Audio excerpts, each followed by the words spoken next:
有佛教呢，应该可以说现在这个21世纪的时候，它是一个不是很陈旧或者是古老淘汰的一种思想，因为它对人类的这种生活非常需要的。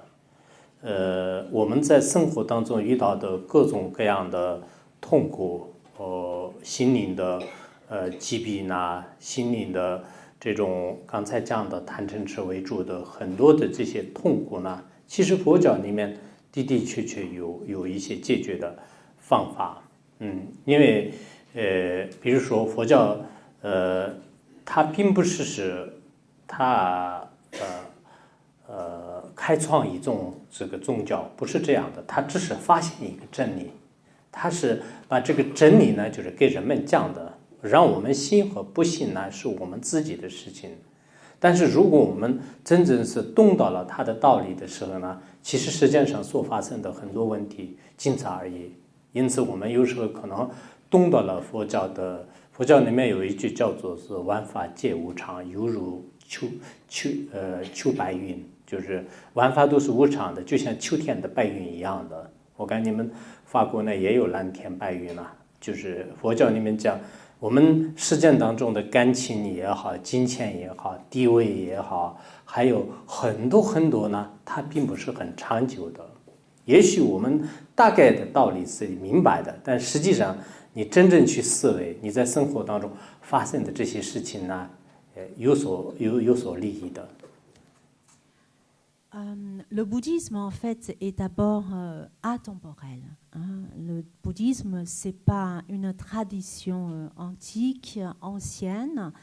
Et le bouddhisme est atemporel. Il traverse le temps, n'est-ce pas? Il est toujours, il y a avant et aujourd'hui et dans le futur, il sera toujours avec nous. Car le bouddhisme, en fait, traite la vie de tous les jours. Tant que la vie vit, tant qu'il a la vie, donc le bouddhisme donc, est présent. Le bouddhisme ne concerne pas c'est pas une invention religieuse en fait. Le bouddhisme n'invente rien du tout. Le bouddhisme se contente en fait de faire une sorte de classification. De remettre en ordre en fait ce qu'est la vie en fait, les problèmes que nous rencontrons, comme tout à l'heure, les malaises. En bouddhisme, on dit que en fait tout en fait est dans l'inconstance, c'est-à-dire que tout change à tout moment. Et c'est comme, je traduis littéralement, c'est comme les nuages d'automne donc au ciel. Et donc, j'ai pu constater aussi, vous avez le ciel bleu chez vous, vous avez aussi les nuages blancs aussi. Et c'est comme ces nuages-là, ils viennent et ils vont, ils partent. Donc, c'est l'inconstance. Et tout est changement constant. 昨天我在这里遇到一个法国本地的人，他已经学佛接近30多年了，30年了。我问你这么长的时间，修学佛法有什么样的利益？他说，虽然我学的不是很好，但是对我的生命带来无比的意义。因为我已经知道，就是现在非常复杂的世界当中所发生的很多问题呢，实际上佛教就早有已经就明确的告诉了我们，如果当年没有学佛，可能我生活很苦的。所以我想他的话呢，就是也是一个真实的心声。J'ai eu un témoignage donc hier, donc en la personne donc d'une 是一位女士还是男士？ Donc une Française qui donc qui étudie en fait le bouddhisme depuis plus de 30 ans.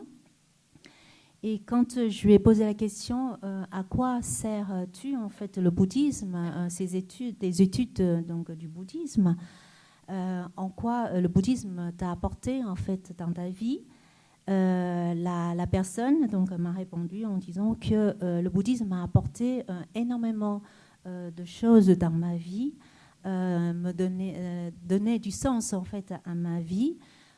Sans le bouddhisme, en fait, je n'aurais jamais compris que beaucoup de problèmes, des problématiques que j'ai rencontrées en fait dans la vie passée, en fait, ont été en fait mentionnés, ont été donc dans le bouddhisme, on en a déjà parlé. Donc, ce qui m'a soulagée en fait quand je fais mes études, donc je suis venue vers le bouddhisme, de constater que finalement ce que j'ai constaté chez moi comme problème finalement ont été en fait existé, en fait ont été précités en fait dans les études bouddhiques. 还有一个佛教的思想呢，想给大家做个介绍。就佛教分南传佛教，和这个藏传佛教，还有一个北传佛教。就是这三大佛教呢，实际上都是讲利他的，就是完全的就不害任何的众生，对自己也好，对他人也好。所以，我想，而且所有的这些教义呢，就是哪怕是对我们身边的旁生以上，就是动物以上，就这些呢，就是都是用一种慈悲的心来对待，就是这就是佛教的精髓，佛教的最究竟的意义。那么，世界上很多的可能宗教也好，文化也好，遇到自己的利益的时候呢，恐怕是这样的，就不多啊。就我们通过历史也可以看得出来，有一种古人的话叫做是，没有永远的敌人，没有永远的这个亲人，但有永远的利益关系。就是这句话也许是在某个文化和某个地方呢是比较现实的，现在人们都是现实主义的，但是佛教是从古代到今天，它从究竟的思想上讲呢都是完全是利他的。当然我不能保证就是所有的佛教徒就是这样做的，佛教徒有可能有些行为是不如法的，就是跟不上佛法的也有，但是佛教的教义呢的的确确就是完全是一个利他主义的思想。 Ensuite, je vais vous parler donc l'altruisme en fait. L'altruisme, pardon, en fait, comme enseignement bouddhique existe aussi bien dans le bouddhisme Theravada, ça veut dire le bouddhisme qui est donc en pratique dans l'Asie du Sud-Est, c'est du bouddhisme par la transmission vers le Sud. L'altruisme existe aussi dans l'enseignement bouddhique, donc tibétain. Hein. L'altruisme existe aussi dans l'enseignement bouddhique, en fait, par voie de transmission vers le nord, donc le grand véhicule, par exemple, par la Chine et vers le Japon. Hein. Donc, cette notion d'altruisme, en fait, le bouddhisme l'adapte même, en fait, non pas simplement en nous-mêmes en tant qu'êtres humains, donc l'adapte aussi aux êtres en fait qui nous à côté, c'est-à-dire les animaux, par exemple. Donc le sentiment de compassion en fait est très cher en fait au bouddhisme. Lorsque l'homme se trouve en face d'un intérêt en fait, c'est vrai que la plupart du temps, on a du mal à penser donc aux autres. Puisque un des adages, en fait, on dit qu'il n'y a pas l'ennemi éternel, il n'y a pas, je fais traduction littérale, hein, il n'y a pas non plus de parents pour toujours, et en revanche, un intérêt existe pour toujours. Donc, on vit en fait dans une sorte de réalisme, dans une sorte d'utilitarisme. Hein. Même certains adeptes en fait bouddhistes, en fait, certains, hein, pas tous bien sûr, certains adeptes du bouddhisme n'observent pas en fait les recommandations en fait de l'enseignement bouddhique. Ceci étant, l'enseignement bouddhique quand même donc préconise en fait l'altruisme, préconise en fait la compassion.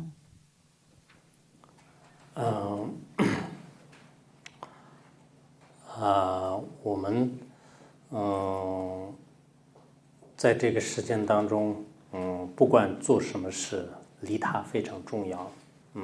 包括你们很多人发明一些技术，或者说制作一些产品，那这个时候，如果我们用利他性的趋势下做的话，对人类也有利益，对你们个人呢也有非常大的利益。古人有一句话叫做“君子爱财，取之有道；君子善财，信之有道”。意思就是说呢，作为有智慧的人呢，你可以赚钱，但是这个钱呢，应该是对社会、对大家负责任的态度下，你可以要赚这个钱。你可以自己有这样的财富的时候呢，你把这个财富可以也善给别人，但是在这个过程当中呢，也要有一个规律，也要有一个尺度。所以我想我们现在的这个社会各界企业的各界人士呢，应该有一种爱心，对人类对社会一种负责任的态度，有一种慈悲的观念。那这个时候呢，就对整个世界就带来就是非常就是大的这个利益。否则的话呢，一个人他的心不良、动机不良的话，也许他制作的产品呢，危害就是无数的人。Alors, il est très important d'avoir donc en tête l'altruisme, puisque l'homme a pu en fait avoir toutes sortes d'inventions. L'homme bénéficie en fait de toutes sortes tout types de production. On produit beaucoup, on fabrique énormément de choses, mais si dans leur utilisation en fait, si on garde pas en soi en fait cette mise en garde en fait de penser aux autres, eh bien tout type d'invention en fait, tout type de production risque d'être nuisible en fait à l'ensemble de l'humanité. Il est dit qu'un homme de bien, lorsqu'il gagne de l'argent, il gagne de la fortune, lorsqu'il va prendre de l'argent, ben, il l'apprend avec certaines règles, avec une voie, un chemin donc convenable. Et lorsqu'un homme de bien en fait est devenu riche, lorsqu'il voudrait faire partager en fait sa fortune, lorsqu'il voulait donner une partie de sa fortune en fait aux autres, faire du bien aux autres, il se doit également aussi respecter une certaine règle, une certaine limite. Quelles sont ces règles, quelles sont ces limites? Il est essentiel en fait d'avoir donc le sentiment d'amour, le sens de responsabilité, et de cette façon-là, tout ce que fait un homme donc confirmé, réussi, pourra apporter le bien-être donc à l'ensemble de l'humanité. En cas du contraire, lorsqu'un homme partage, enfin le mot partage n'est pas bien, donne en fait son argent, en fait sa fortune, avec une mauvaise intention, le résultat ne peut qu'être donc nuisible.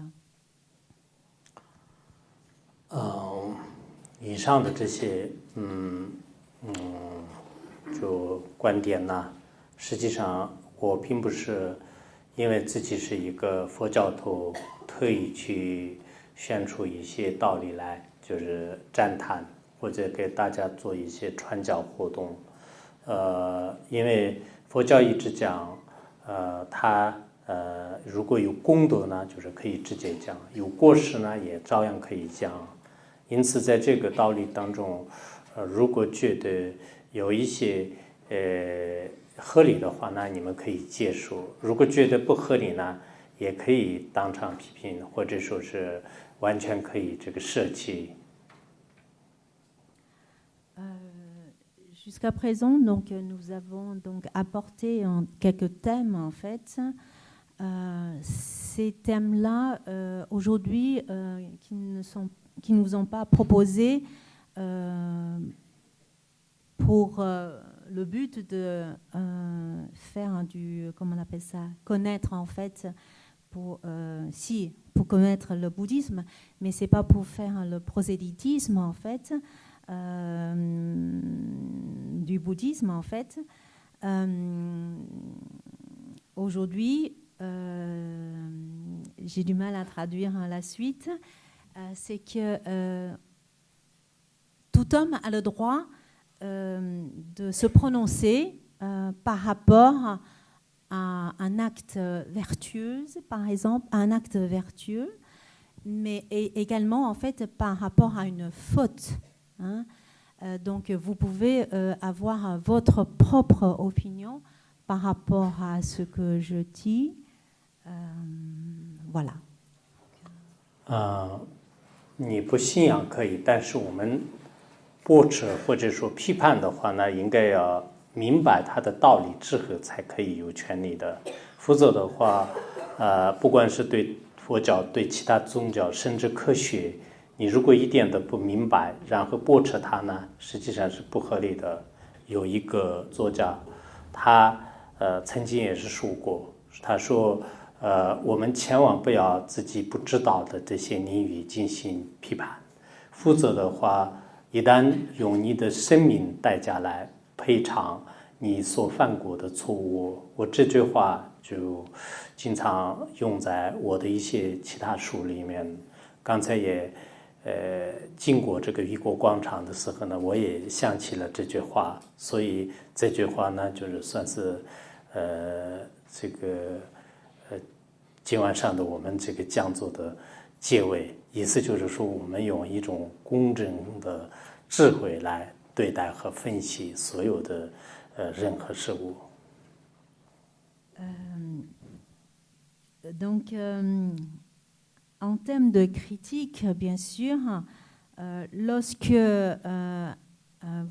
lorsqu'on veut donc critiquer, il est convenable en fait d'avoir connaissance en fait de l'objet, du sujet en fait, avant donc de critiquer.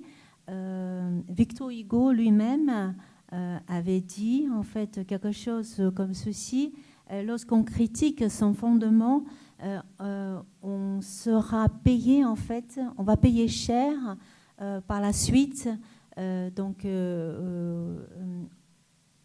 même on va payer donc au prix de sa propre vie.